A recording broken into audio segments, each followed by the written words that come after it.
Hi friends, odd function and even function பற்றி பார்க்கலாம். Even function அப்படின்னா ஃபர்ஸ்ட் பார்த்துடலாம். இப்போ எஃப்ன்ற ஃபங்க்ஷன் நம்மள்ட்ட இருக்குது.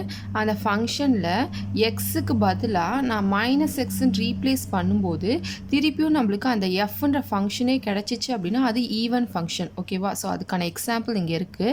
நான் இப்போ எடுத்துக்கிறேன். F of x equal to x ஸ்கொயர்னு எடுத்துக்கிறேன். எக்ஸுக்கு பதிலாக மைனஸ் எக்ஸ்ன்னு ரீப்ளேஸ் பண்ணுங்கள். அப்போ மைனஸ் எக்ஸ் த ஹோல் ஸ்கொயர்னு கிடைக்கும். மைனஸ் எக்ஸை ஸ்கொயர் பண்ணால் என்ன கிடைக்கும்? எக்ஸ் ஸ்கொயர் தான் கிடைக்கும். எக்ஸ் ஸ்கொயருன்றது என்னது? F of x. அப்போ எஃப் ஆஃப் மைனஸ் எக்ஸுன்றது நம்மளுக்கு என்னவே கிடைச்சிருச்சு? எஃப் ஆஃப் எக்ஸே கிடைச்சிருச்சு. இந்த மாதிரி இருக்கிறது ஈவன் ஃபங்க்ஷன் நம்ம சொல்லுவோம். ஸோ இதெல்லாம் என்னென்னு பார்த்தீங்கன்னா ஈவன் ஃபங்க்ஷன்.